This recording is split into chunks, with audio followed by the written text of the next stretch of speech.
Enfoque. A lusofonia em foco. Bem-vindos a mais um programa Enfoque pela Rádio Transforme e pela Revista em Comunidade. Pedimos a você que nos segue, que compartilhe, que envie perguntas, que comente e que baixe o aplicativo da Rádio Transforme. Hoje nós temos a honra de receber o professor Cláudio Daniel, que é poeta, é tradutor, é ensaísta e é professor, não é? É doutor em literatura portuguesa pela Universidade de São Paulo, pela USP, não é? Sim. Então, nosso convite hoje é para a gente tratar de um assunto que está nos tomando todo o tempo, nossa atenção total, que é a russofobia, que agora parece que invadiu a nossa sociedade, não é? Agora a gente passou a tomar partido contra toda a cultura russa, contra qualquer russo, em qualquer lugar, seja ele quem for, de que tempo for, não é? A gente está assim. Então, professor Cláudio, eu gostaria que o senhor começasse a nos esclarecer. Nós devemos tomar partido contra a cultura russa? É a cultura russa que é o problema? É uma loucura, né, Lorelei? Quando os Estados Unidos destruíram a Iugoslávia e mataram 40 mil pessoas em estimativas subestimadas, porque o número pode ser muito maior, não houve boicote ao McDonald's, ao KFC, à Coca-Cola, à Disney. Depois, quando houve as duas guerras no Iraque, em que morreram 1 milhão de pessoas, os Estados Unidos falam em 500 mil. Os próprios iraquianos e estudiosos da geopolítica árabe falam de números entre 1 milhão e 2 milhões de iraquianos mortos, sendo que os Estados Unidos utilizaram armas químicas, biológicas, urânio empobrecido, e até hoje há crianças que nascem no Iraque com deficiência física por causa dessas armas de destruição em massa que foram utilizadas no Iraque, por exemplo, bombas de fósforo branco, e não apenas essas. E nem por isso houve severas sanções econômicas internacionais contra os Estados Unidos. Ninguém boicotou Walt Whitman, Edgar Allan Poe e outros escritores americanos. Não houve protestos contra o jazz. O cinema americano não saiu da Netflix. Não houve nenhum repúdio generalizado aos Estados Unidos. Pelo contrário, no caso da guerra da Iugoslávia, ela foi apresentada ao público ocidental como se fosse um apoio, né, do mundo livre em defesa, né, da população muçulmana que estaria sendo vítima dos sérvios, né, que eram aliados da Rússia, sem mostrar cenas de bombardeios em Belgrado, maternidades destruídas, orfanatos destruídos, nada disso apareceu. Depois, e sem sequer perguntar aos kosovares se eles queriam ou não ser separados da Sérvia, porque a Sérvia começou no Kosovo. A independência da Sérvia do Império Otomano, convém que se diga, nunca é por demais lembrar que a independência da Sérvia no Império Otomano começou no Kosovo. Curiosamente, começou na altura em que Portugal também se defendia da sua independência contra a dominação espanhola na crise de 1383-85. Nessa altura também Portugal lutava por ser independente, a Sérvia também, e conseguiram na mesma época ser independentes. E a batalha decisiva que determinou a independência da Sérvia foi a batalha do Campo dos Melros, que é no Kosovo. E ainda hoje, o Kosovo é conhecido, Kosovo significa País dos Melros, Terra dos Melros. É bom que se saiba isto para se perceber realmente o cinismo com que determinado tipo de figuras encaram a história. E tem mais um detalhe que eu queria acrescentar, se me permite, claro. Que é o seguinte, a guerra da Síria, Afeganistão, Iraque, que já dura 16 anos, Afeganistão 21 anos, né? Iêmen 7 anos, Somália 15 anos, né? Paquistão 18 anos. Então, quer dizer, algumas vidas valem menos do que outras. Algumas mortes são justificáveis, são gente que vale menos, que são não civilizados, porque é absolutamente repugnante a fala de alguns repórteres que a gente assistiu, que foram amplamente divulgadas, né? E correm à internet ainda, de repórteres falando, olha, são pessoas brancas de olhos azuis, são nossos vizinhos europeus, isso é Europa, não pode ser qualquer, isso não é Síria, não é Iêmen, né? Não é... Então, a gente passa a ver uma solidariedade seletiva, não é? Agora é assim?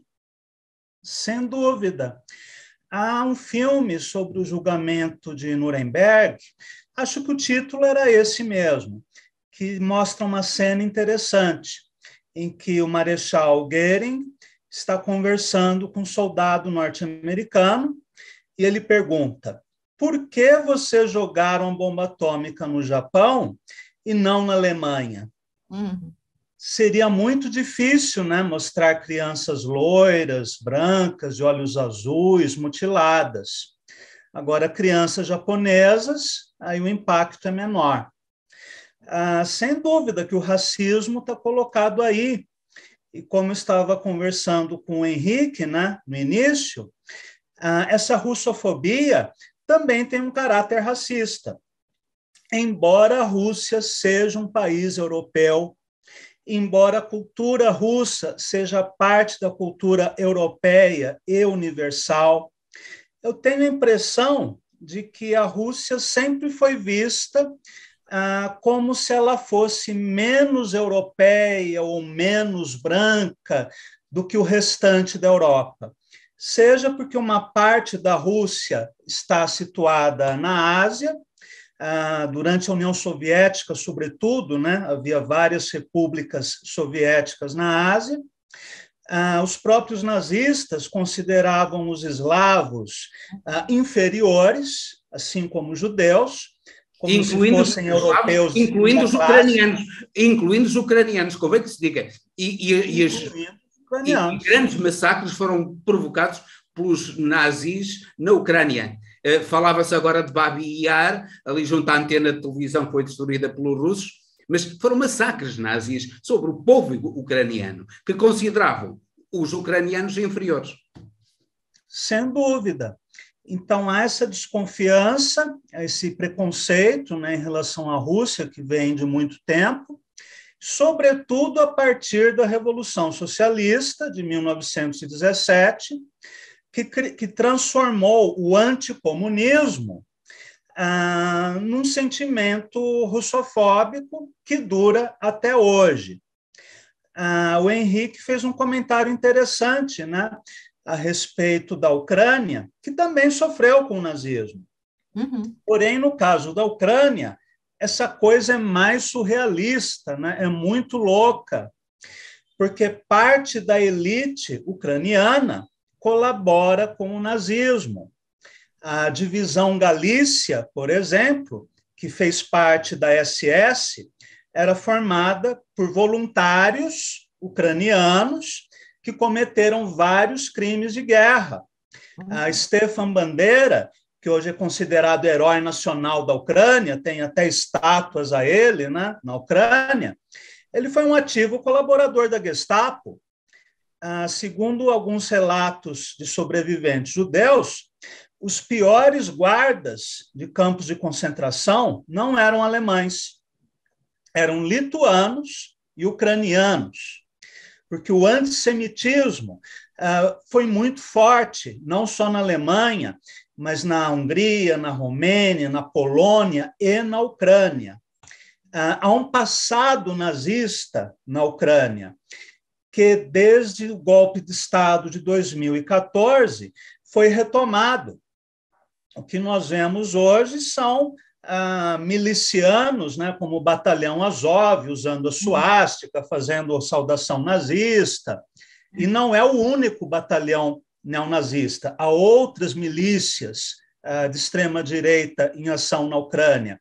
Retratos de Hitler em manifestações públicas, o incêndio do prédio dos sindicatos, que matou quase 40 pessoas. Mas né, pode-nos relatar, porque, infelizmente, os médias ocidentais não relatam esse incêndio do prédio dos sindicatos em Kiev.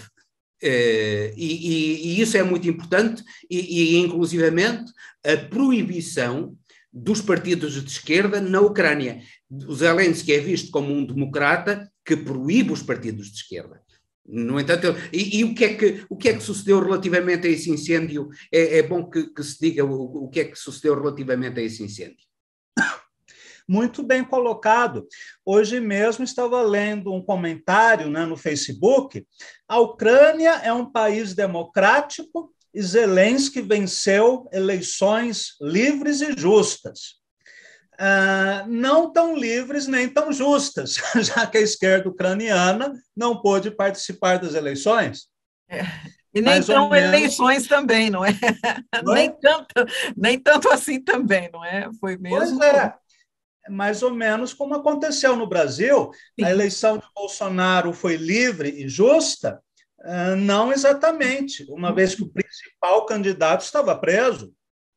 Então, não dá para chamar de eleições livres e democráticas, nem na Ucrânia, nem no Brasil. Mas também é possível eleições livres e democráticas no caso da Ucrânia, quando, por exemplo, o indivíduo que impulsionou a candidatura, o oligarca, nós vamos falar em oligarcas, parece que são só os russos. Não, também se fala um pouco dos oligarcas ucranianos. Mas é curioso, os indivíduos americanos que têm um comportamento exatamente igual, ou os donos do dinheiro na América, que têm um comportamento exatamente igual aos russos, esses são empresários. Os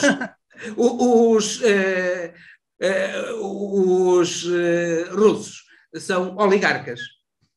Pois é, um grande capitalista norte-americano, europeu, português, brasileiro, é um empreendedor, um empresário de sucesso, é um homem de negócios, mas se for russo é um oligarca.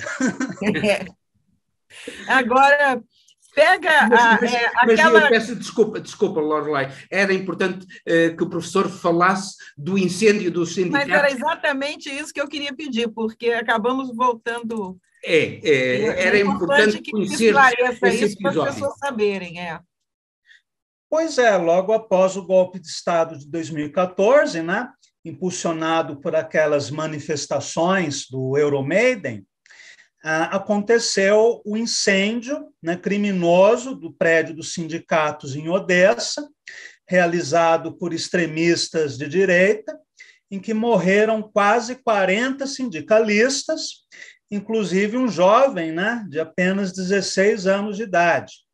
E esse não foi o único crime cometido nesse período. Houve uma série de ações deliberadas contra tudo que lembrasse a esquerda, os sindicatos, os comunistas. Houve a demolição de monumentos históricos que celebravam a vitória do Exército Vermelho sobre os nazistas.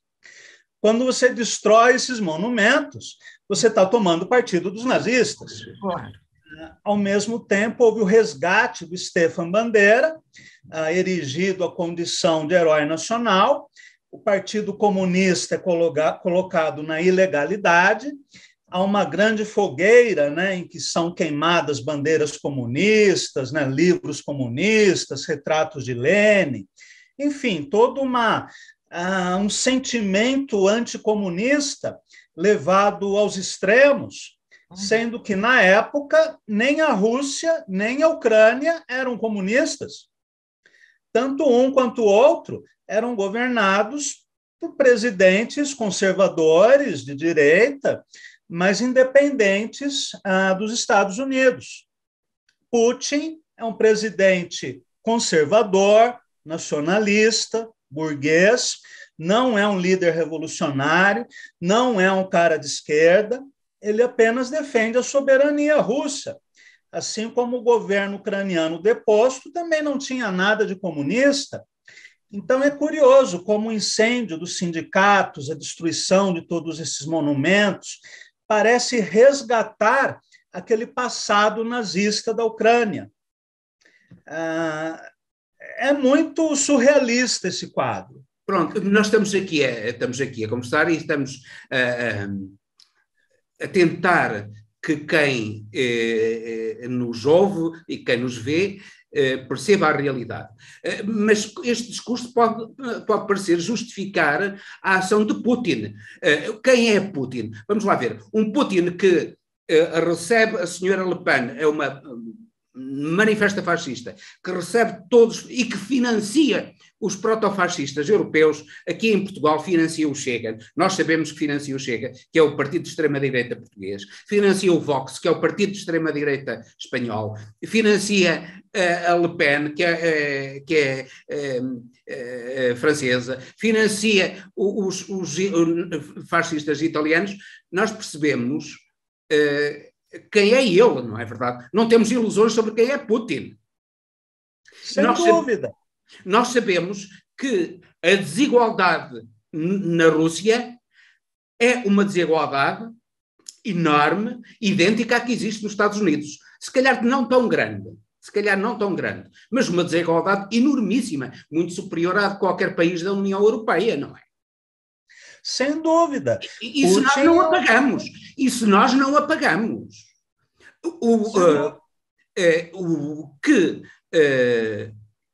A Rússia atual não é um país de igualdade, nem de liberdade, nem de fraternidade. Isso nós sabemos, não é verdade? Não estamos aqui para branquear o Putin. Não. É isso que pensa, não é?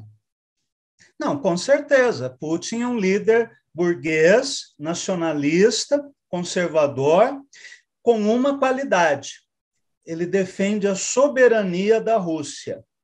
Ele não se submete à OTAN, aos Estados Unidos, e tem uma política externa independente. Se é verdade que ele apoia esses partidos de extrema-direita que você apontou, ele também é um dos arquitetos dos BRICS, junto com o Brasil, da época da Dilma, com a China, a Índia, a África do Sul. Ele também tem dado apoio econômico, político, militar ao Irã, à Síria, à Venezuela e a Cuba, que são países que sofrem todos os boicotes e sanções impostos pelos Estados Unidos. A Síria só não caiu graças ao apoio russo. Então, em termos de política externa, a Rússia é a grande pedra no sapato dos Estados Unidos. Assim que caiu a Líbia, tanto a Rússia quanto a China perceberam: a gente não pode fazer vista grossa a essas revoluções coloridas promovidas pelos Estados Unidos. Aí, quando começou a guerra na Síria, a Rússia logo se posicionou, enviou unidades militares para combater o Estado Islâmico, e é a força militar que mantém o governo de Bashar al-Assad no poder. Podemos não gostar do Assad, mas entre ele e o Estado Islâmico, eu ainda prefiro o Assad. Não, e entre ele e a Arábia Saudita, que é o amigo dileto dos americanos. Sim, com certeza. Entre ele e a Arábia Saudita, entre ele e os criminosos e a bandidagem e ladrões da Arábia Saudita, que são os amigos dos americanos, não é? Os americanos dizem-se defender a democracia, mas é a democracia tal como eles a entendem e como lhes interessa, não é? Com certeza. Sim. O Irã é considerado um regime teocrático, feudal, autoritário, homofóbico, mas a Arábia Saudita tudo bem.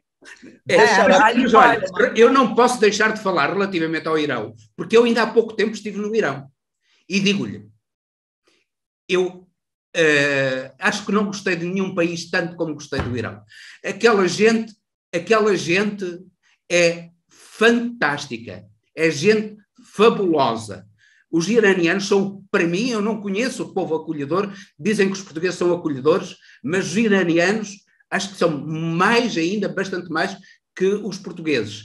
E aquilo que eu digo é que eu encontrava mulheres na rua, às tantas da noite, da madrugada, ao contrário do que se propala aqui. E as mulheres são deputadas, as mulheres estão no governo, no Irão, as mulheres estão no governo, são deputadas, são professoras universitárias, não só conduzem e são consideradas como seres humanos. Na Arábia Saudita, só recentemente, é que as mulheres foram equiparadas aos animais. Elas estão neste momento equiparadas aos animais. E há uns tempos atrás estavam equiparadas às coisas. E isto é, o país que equipara as mulheres aos animais e que ainda há pouco tempo as equiparava às coisas é que é o grande defensor da democracia no mundo. Pois é, Henrique. É engraçado se não fosse trágico. Agora, acho que a grande questão de fundo é o discurso único da mídia internacional, seja no Brasil, em Portugal, em qualquer país do Ocidente, é um discurso único, construído a partir das agências de notícias norte-americanas, que procura criar um consenso em torno de todas as ações políticas e militares dos Estados Unidos e, ao mesmo tempo, cancelar, né, para usar um verbo da moda, cancelar aqueles países que estão fora do campo de hegemonia norte-americana. E no Brasil, um agravamento, não é, professor? A Jovem Pan chegou a usar cena de um joguinho de computador para mostrar cenas da guerra. Que foi, quer dizer, então, é uma mídia que idiotiza a maioria da população com cenas falsas, com fatos criados, né? Fatos que não são, não é? E aí que cria aquele fla-flu. A gente está torcendo para quem? A gente tem que torcer para quem? Que guerra é essa? Não é? A gente está criando, a mídia está criando uma xenofobia que está fazendo com que um motorista de Dublin jogue seu caminhão em cima da embaixada da Rússia. A gente está fazendo com que crianças russas que estudam em Portugal sejam hostilizadas na escola.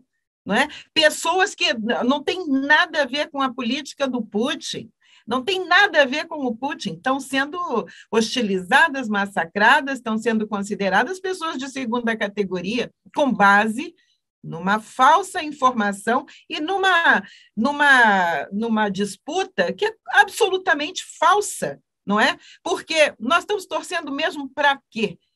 Nós vamos mudar a guerra? Nós vamos mudar o quadro? Qual é a finalidade de jogar para essa torcida? Uma ótima questão. Eu queria só recuar, né, um pouquinho no tempo.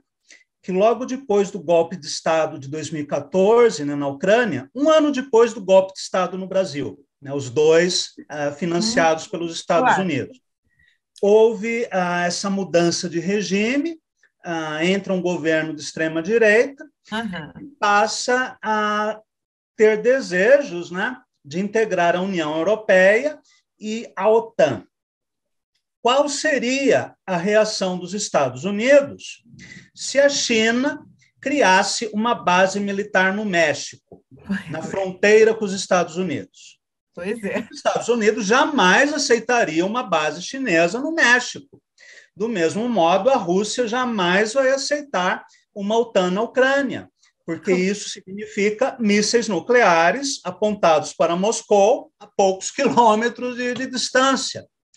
Embora Putin seja esse nacionalista conservador, né, que nós falamos, nesse caso, ele está defendendo a soberania russa. E nisso, eu acredito que ele está certo. Não concordo com a política interna dele, não concordo com a homofobia do Putin e com várias outras coisas. Agora, ele defender a soberania da Rússia é legítimo. Inclusive nas repúblicas de Donetsk e Lugansk, que se separaram da Ucrânia, logo após o golpe de 2014, porque a população dessas regiões é de língua russa, de cultura russa, fizeram um plebiscito e resolveram se separar. Essas províncias, desde 2014 até hoje, ou seja, 8 anos, sofrem bombardeios e invasões e agressões militares por parte da Ucrânia. Da Ucrânia, das Forças Armadas ucranianas e dos batalhões nazis ucranianos, nomeadamente o batalhão da Azov. Uhum. Sim, e o que um presidente de um governo soberano faria numa situação dessas? Ficaria de braços cruzados, vendo russos serem mortos, vendo os mísseis da OTAN na fronteira, ou tentaria resolver isso pacificamente, como Putin vem tentando nos últimos 8 anos. Diga-se, a verdade tem que ser dita, ele fez isso, não é? Foram feitos. E, ao contrário, a OTAN só foi aumentando, só foi crescendo, não é? Quem descumpriu inicialmente foi a própria OTAN, não é? Sim, ao longo de 8 anos, o Putin tentou uma solução negociada. Agora, quando a Ucrânia diz, eu quero fazer parte da OTAN, aí não tem jeito. Ou você defende a sua soberania, ou você aceita mísseis nucleares na sua porta. Aí foi uma decisão soberana, né, do Putin. Agora, claro que nós não precisamos tomar um lado específico nessa guerra. Tomar o lado da Ucrânia, para mim, nunca, porque seria tomar o lado da OTAN, dos Estados Unidos. Não, tomamos o lado da Ucrânia. Pessoalmente, aqui tomamos o lado do povo ucraniano, quem sofre esta guerra.